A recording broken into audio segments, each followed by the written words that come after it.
So, hi everybody. My name is Marianne Snow, and I can't believe I'm saying this, but this is actually our 10th executive briefing, and we've been at this for 10 weeks because we know it's a pretty extraordinary time right now, and many of you who have been joining us for these briefings have found yourself working from home due to very unexpected workplace shutdowns, and you're working in ways that you never anticipated, probably. And so one of the things that we've been doing over the past 10 weeks is we've been working very hard to, first of all, alert you that while our business is helping organizations to be able to launch remote work programs, what we're experiencing right now is not typical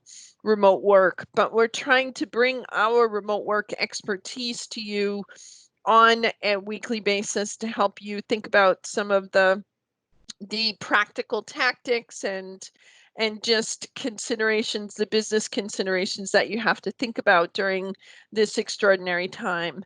As I said, my name is Marianne Snow, and my company, Sophaya, has been fortunate enough to really be at the vanguard of what's going on right now, and to be able to offer our expertise to our colleagues, friends, and organizations who are really struggling at this time. I also want to say a special thank you to the Remote Nation Institute that sponsors these briefings, and also a special shout out to Microsoft Teams. The Microsoft Teams folks really helped us get up and running on these briefings 10 weeks ago, and we chose to use the Microsoft Teams platform because we thought it gave everybody an opportunity to be able to practice with video conferencing technology, which is very prevalent in organizations and businesses. And the Teams group has been instrumental in really supporting us and helping us out throughout this process. So the format for our briefings has been quite consistent over the 10 weeks that we've been publishing content and getting content out there for public consumption, so that people who are doing this type of work for the first time have some sort of guidance. And even if you are familiar with remote work, this is pretty extraordinary. This is more enforced work from home crisis isolation, and so it's quite atypical, and we've been sharing information that we've seen not only through our customer work, but also just based on the contacts that we have in different industries across the market segment, who have been struggling with a lot of just day-to-day concerns about how do you get your teams into a conversation, how do you keep them engaged, how do you keep your business going, how do you keep your relationships with your clients and your customers alive. We're going to do 30 minutes of really kind of prepared content. I want to talk today about, what are we seeing as some of the critical issues that need to be addressed as we start moving from our crisis phase to a new phase of this COVID world, which is, how are you going to start reopening things? How do you bring people back to the some sort of new reality? And I don't want to say new normal, because none of this is normal. I think it's more important to acknowledge that we're in a new day is dawning. We've got a new set of circumstances, a new set of rules that we have to live by. And as business people, or as folks who are leading teams or working in organizations, just making sure that you are doing what you can to make it as easy as possible for the folks that you're interacting with, and doing the preparation that's possible for you to do right now, so that so that you can move forward and do it effectively. So what I'm going to do is I'm just going to do a quick screen share. We're going to go through some slides, and then once I finish the slides, I'm going to open it up for questions so that we'll have an opportunity to be able to get you into the conversation and help address some of the issues that we know that you're dealing with. So we're going to hold right on, and we'll just really kind of get started. So today's topic is about getting ready to bring them back in and bringing a team back to the office after a shutdown. First of all, what does that office look like? What are some of the constraints that you're going to be dealing with, but also what are some of the considerations that you need to prepare for as you're thinking about this next phase? So I want to talk specifically about how do you structure a re-entry plan, and what's the advice that we're giving our clients, but also what are some of the lessons learned that we've noticed based on some of the strategies that the clients that we're working with are adopting and have been adopting, because many of our clients have actually been working on re-entry plans for quite a long time now, mostly because a lot of those clients have large populations that have been out of the office, and the logistics associated with that are pretty complex. Many of the organizations we deal with have really come to a dead halt, and because of that, they have to rebuild momentum. And how are you going to rebuild momentum with a team that's also feeling a little disoriented again? And that's an important consideration. How do you do some very important debriefs and really collect a lesson learned? Because you're going to need those lessons that you've learned absolutely front and center when you start thinking about building a strong business plan to weather the next wave, because COVID-19 is not going away anytime soon, and there's every indication, and all of our clients in the healthcare industry are gearing up for the fact that there will be an uptick in cases, not only as the social rules are starting to relax and people are starting to reemerge, but also potentially what's going to happen in the fall and the winter of 2020. So when you think about restructuring your reentry plan, you got to get your team people involved, and this is going to be really important because initially one of the things we talked about many weeks ago, 10 weeks ago now, is we talked about the need for having kind of a crisis operations team that was working around the clock to address whatever operational issues were of concern. You're going to have to really kind of evaluate that crisis team and see if that's the best team to work on re-entry plans, or if you need to call on other resources, additional resources that might be more relevant for bringing people back into a physical structure. And some of you may be bringing people back into a physical structure. Many of you might be actually working on a hybrid solution.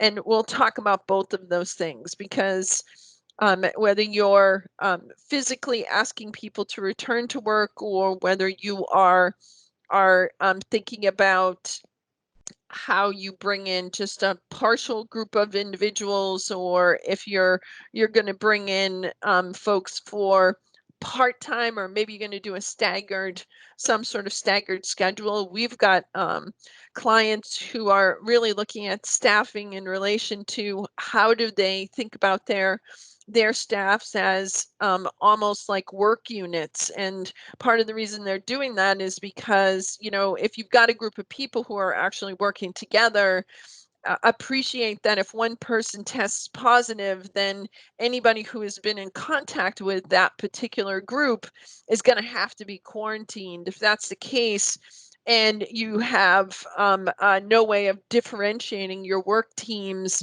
then appreciate one or two COVID positive cases could take out your entire staff. So you really logistically have to be a little strategic about how you are going to have people re-enter the workplace if that's part of your goal, and what some of the risk considerations are.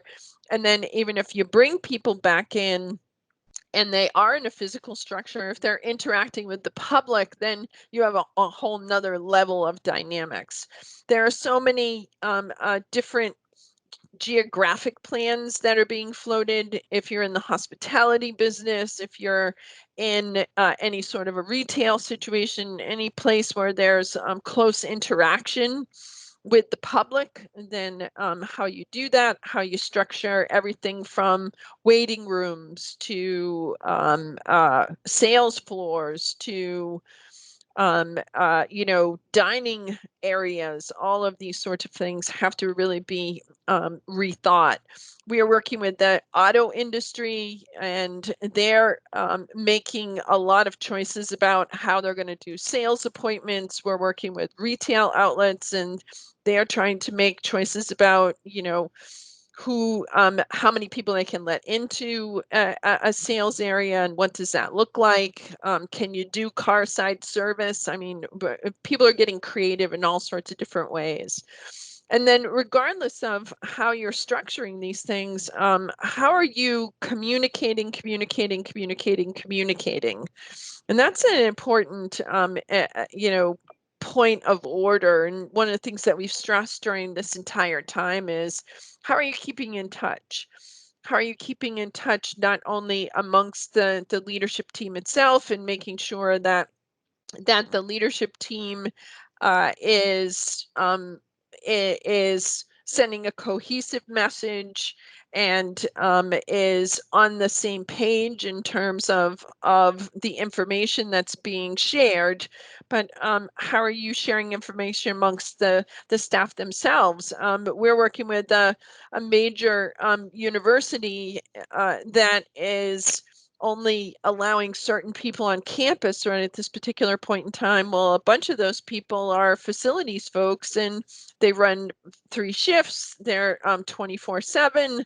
So it's like, how do you get information to folks when you're not physically present on the premises to be able to have kind of a face-to-face conversation?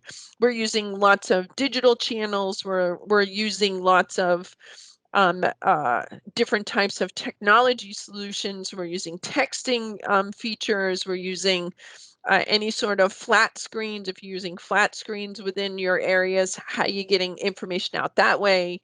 How are you sharing information through email distribution, through newsletter means? Anything and everything is on the table. So when we talk about communication in these structures, appreciate that everything that you were using and that you deployed during your crisis communication plan, now as you're thinking about how to bring people back in, you need to incorporate all those things, and don't assume that you're going to be able to go back to the old normal. One of the things that we're stressing with all of our clients right now is focus on the things that you can control. We had a great meeting this morning with a healthcare system that we've been working with throughout the entire crisis. And one of the healthcare leaders that we were talking to was responsible for setting up the field hospitals that were set up in our state in order to be able to accommodate overflow in the event that the number of COVID patients was more than the hospital capacity could accommodate. And she talked about the fact that she started her planning process really with a set of key operating principles about how she was going to structure things in such a way that she could not only deal with the logistics, but she could also deal with just the humanity involved of bringing a staff, a team of people together to be able to work in those environments and do it in a way that allowed people to be able to have some semblance of control in a circumstance where very little control was possible. And so she talked about the fact that, giving people choices when she could. And sometimes that choice was, would you like to work Tuesday or Wednesday? And maybe that's as much choice as she could give someone, but that simple act of just having that as a core value, and so allowing people choices within the limited scope of options made her staff feel better. And so how do you focus on what people can control, what you can control? Because there are so many other things that are still out of our control. We're also telling people that as you go through this process, you need to plan for everything, because if you are working to get your team back together and you're working to get your team into a new routine, because remember, we've gone through 12 weeks of this. And so for 12, some organizations have been out for a full 12 weeks. At minimum, you've probably been doing it for 10. People have developed new routines, and they've developed new routines based on the realities of their home lives.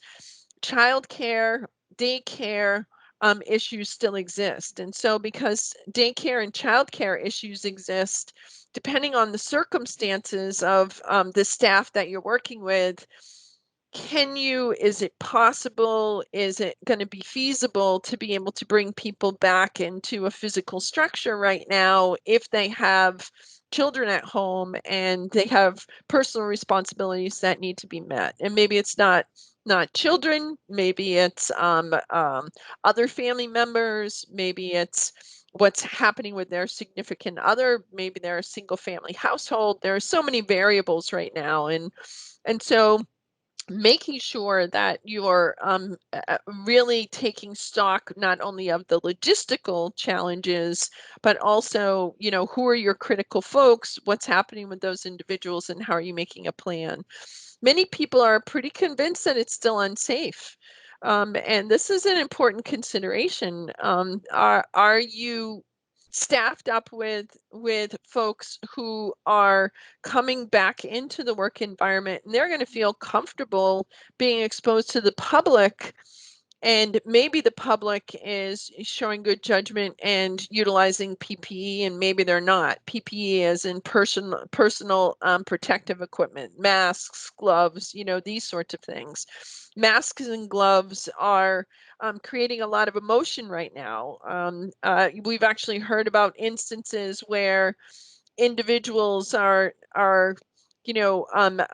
living in geographies where some of the stay in place orders have been lifted, so they're going out to public places, they're not showing good judgment, and then they are not being kind to the employees that they're interacting with when they get into a restaurant, or they get into a retail space, or they get into some sort of a business environment. And so you got to really kind of be prepared for the fact that there are a lot of different points of view right now about what's appropriate and what's not appropriate.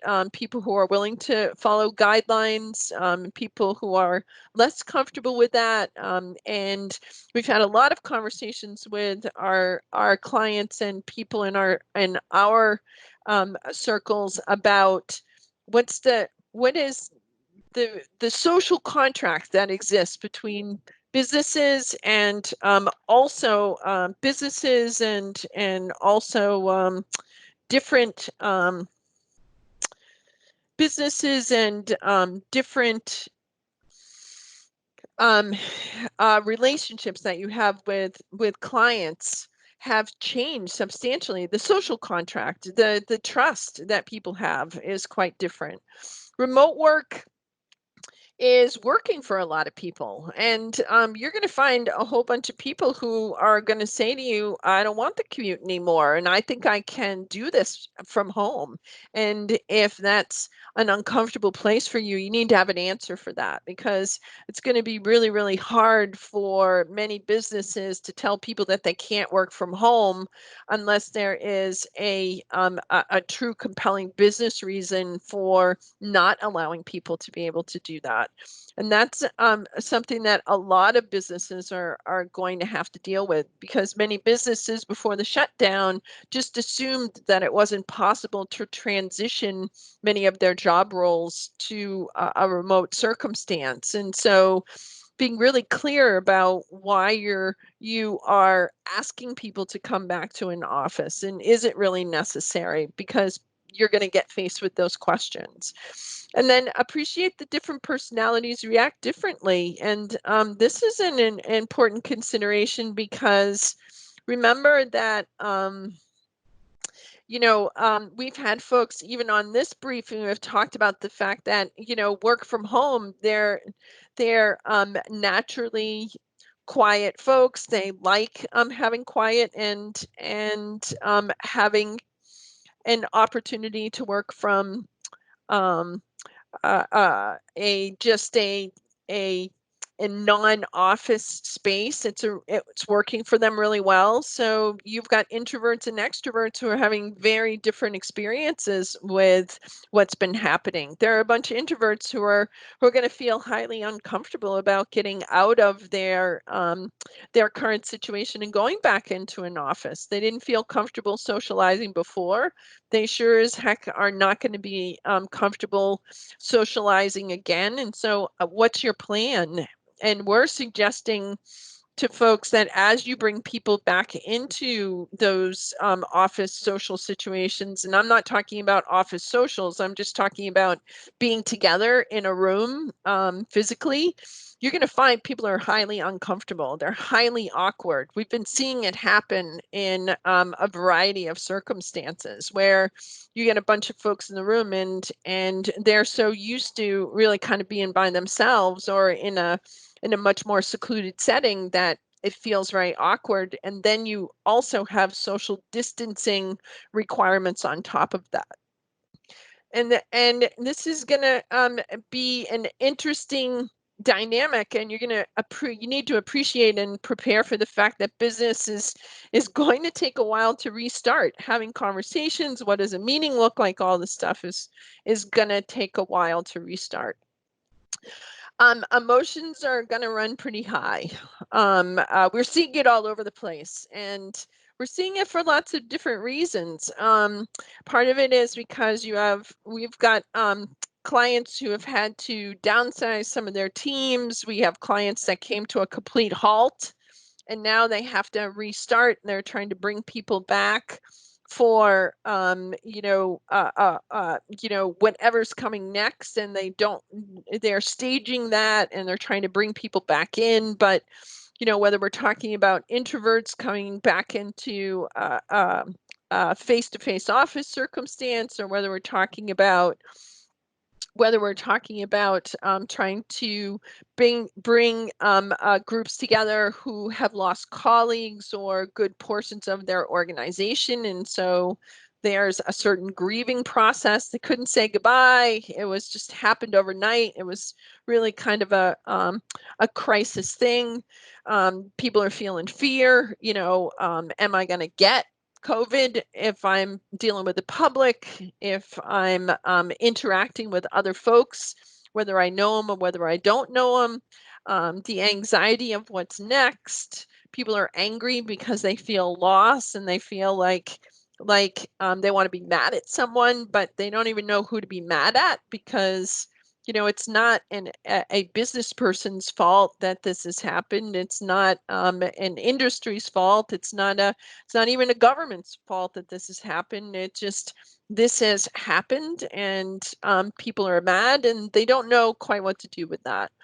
And so they're looking for relief. They're trying to find some normalcy, but they're also feeling a little suspicious. And and you're going to mess up their routine again. They just settle down to a routine, as awkward as that routine might be, and now they're disoriented.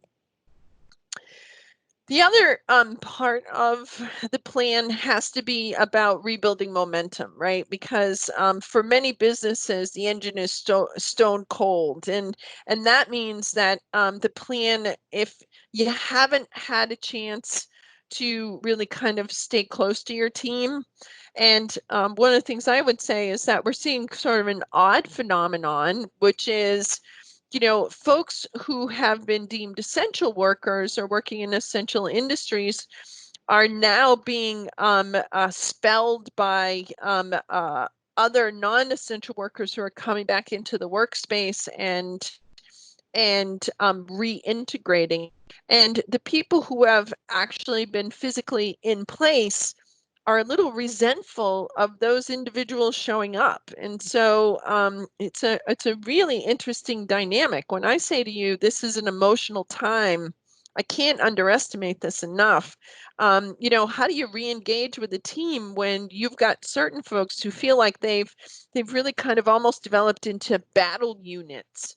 And so having a new person show up and become a part of that battle unit, there's a little bit of suspicion, a little bit of anxiety, and as a leader, you're really going to have to work to reintegrate. You're going to have to be fully involved with that in order to be able to reintegrate new team members or even existing team members who haven't been haven't been part of the fray.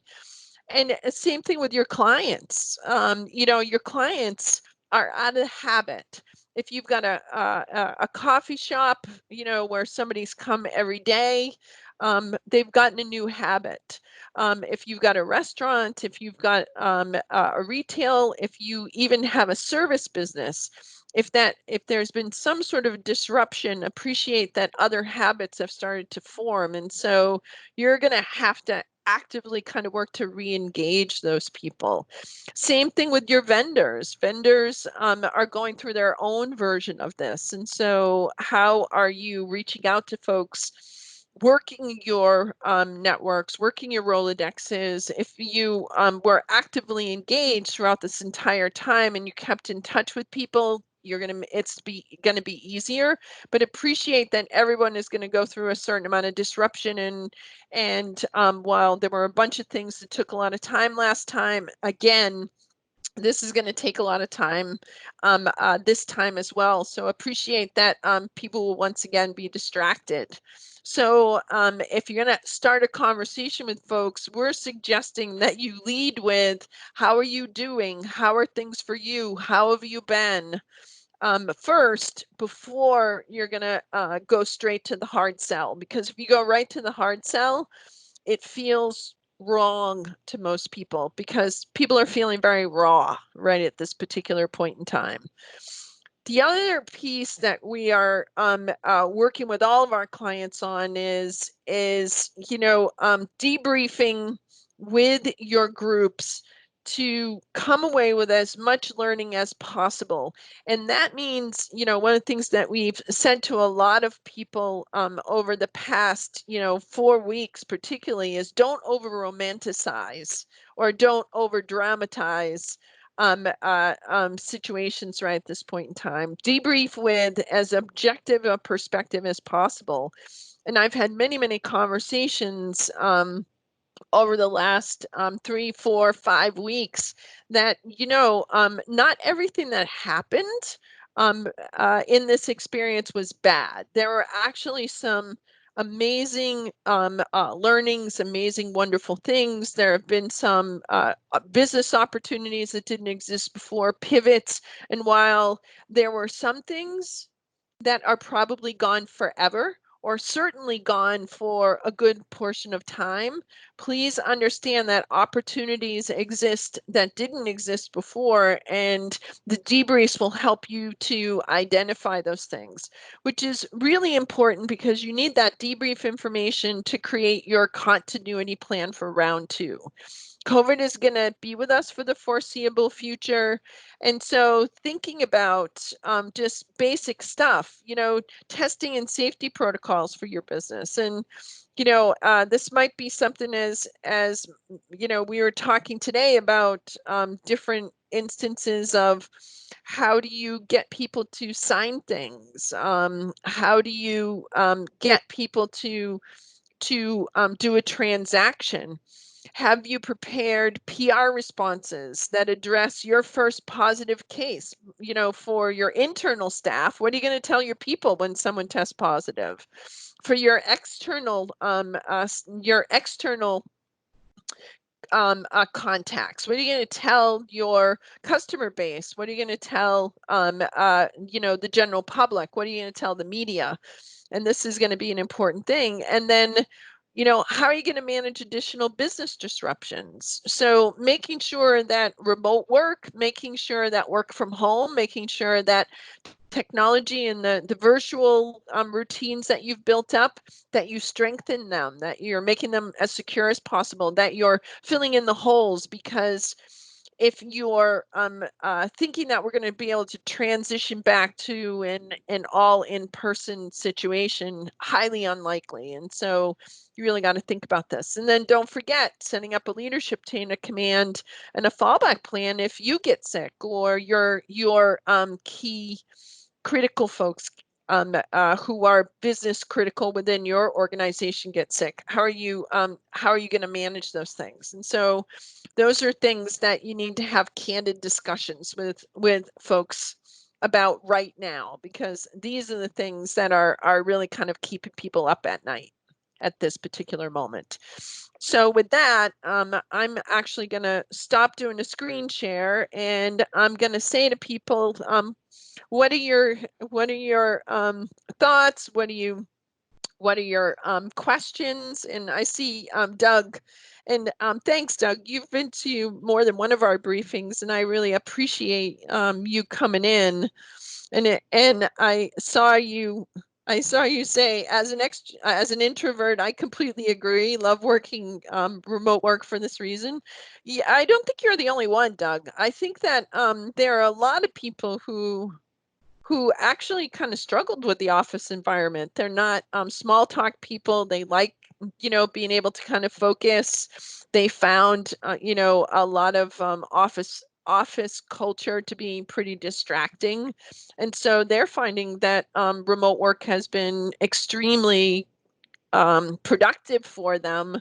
And I think that this is going to put a lot of pressure on businesses and organizations in general to come up with a really compelling reason why remote work can exist in the future. So my anticipation and the plans that we are helping our clients to make is how do you incorporate those flexible work arrangements, whether it's work from home or remote work in some way, into your normal cultural routine, and then build the operational structures to actually manage it. And I think that's going to be important. Bobby, you also have been very loyal and come into these. So thank you so much for doing that. Your question, one of the things I'm trying to figure out is if we return to the office, if this is for a really long haul, are there things we can do to help people turn their home offices into regular offices that they might not have already done?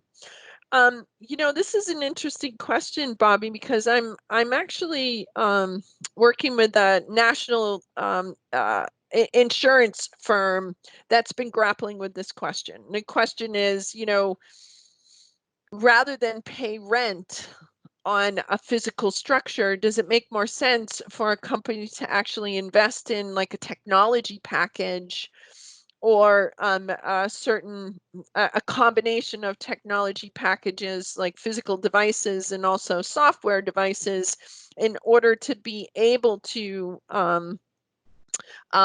keep people at home?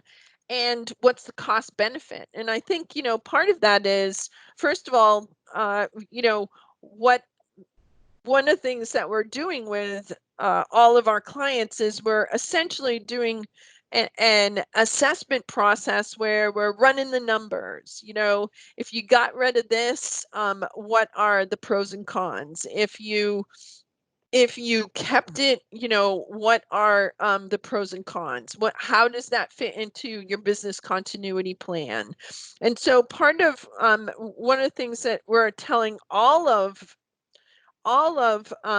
you know, our folks that we're working with right at this point in time is I think you have to be really, really honest about, are you keeping the physical structure because you've always had it?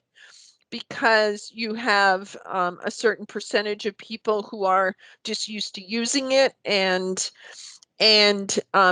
there's a specific reason why you feel it's important? Or are you doing it because it's just something that has been part of your past, been part of your culture, and part of your identity? So, you know, if you're a service business like my company, we're working directly with our clients, and we're not bringing our clients to our office per se. We're actually meeting people where they are. Sometimes that's virtually, and sometimes that's, you know, in a physical location. Then, you know, it where I'm situated and where I'm working from becomes less and less and less relevant. And so any savings that I have on my overhead means I can position myself to be a more cost-effective option to the individuals that I serve, my clients, my partners, and all of that sort of stuff. And so part of what I think, Bobby, is you have to be honest with yourself about why the physical structure exists, why the office exists, what's the you know, compelling reason to do it, and then have you actually organized your business so that your business can operate as a virtual business? Because one of the things I think we've talked a lot about in these 10 weeks is, you know, what's the difference between a virtual business and a brick and mortar office? You know, there are, you know, very big differences, and yet you can have a very enriched experience with both of those constructs as long as you approach them as individual constructs. You can't run a virtual company the way that you run a brick and mortar company. You can't run a brick and mortar company the way you run a virtual company. And a recognition that those two things are different, that it takes different skills, that it takes different leadership and management approaches, and also that it will take different technology approaches. And I would also offer legal constructs. You know, you're going to construct your policies different. You're going to have a different onboarding process. But I will tell you that I was just talking with a group this morning that, you know, is an HR and leader in HR who was talking about the fact that he's doing orientations for a whole group of folks. And he's going to be doing orientations for a business unit that's actually doubled in size. And so for the first time ever, all of his orientations are virtual. And so I was kind of taking him through some suggestions for tweaks he can make, because what you can't do is what I've seen several businesses try and do, which is you can't retrofit old style stuff to the new construct and expect it to work okay. You can't make a video meeting a replication of a face-to-face meeting, because they're quite different. And so if you take a different approach, you're going to get a different outcome. Doug, thanks so much for your nice comment. You shared them. Oh, that's very nice of you. You shared amazing ideas and really important point of view. Thanks a lot for doing this. Well, it's our pleasure, Doug, and we really, really, really appreciate you coming into the conversation. Anybody else have any questions for me today? Great. Well, I just want to say thank you so much. For some of you have actually been with us for just about the whole time. Thank you for your loyalty, for showing up. We have thoroughly enjoyed having the conversation with you, although we certainly wish it was under more agreeable circumstances. But I absolutely think there are things that are coming out of this, lessons that we learn out of this that can be applied in the future for some very positive shifts that probably should have happened long ago in the workplace. But never have you been in a situation where your folks are going to be more positioned to accept change. They may not like it, but while they may not like it, they absolutely while they may not like it, they absolutely can be at least you can talk to them about why you're asking them to do what you're asking them to do. There's a rational explanation. It's not an ad hoc decision, but something that may be really kind of business critical.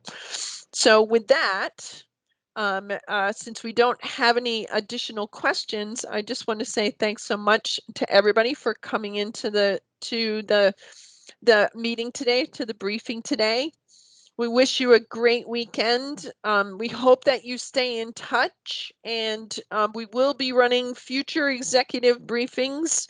And we've got all of you on our mailing list, so we'll be reaching out to you and letting you know when those things are coming online. So take care of yourself, please be well, and have a great weekend. Bye, everybody.